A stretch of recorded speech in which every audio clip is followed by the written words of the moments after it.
Welcome to McPlum, simple solutions served daily. You need to start immediately.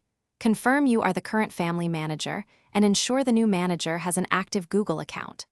Once done, sign that account into YouTube and Google Play so it can create or accept a family group.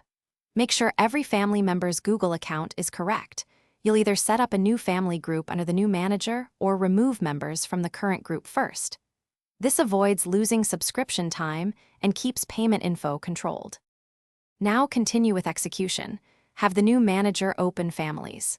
Google.com or Google Play account family and create a family group, adding a payment method if required. Meanwhile, the old manager must remove members or delete the existing family group so those accounts become eligible to join. Once invitations are sent, each family member must accept using their own Google account. Make sure they accept promptly to avoid invitation expiry and to keep YouTube Premium benefits uninterrupted. Finish by verifying that YouTube Premium now lists family benefits under the new manager and that the new manager's payment method is active. If any member still shows the old family or loses benefits, have them sign out and sign back into YouTube, then rejoin the new family group.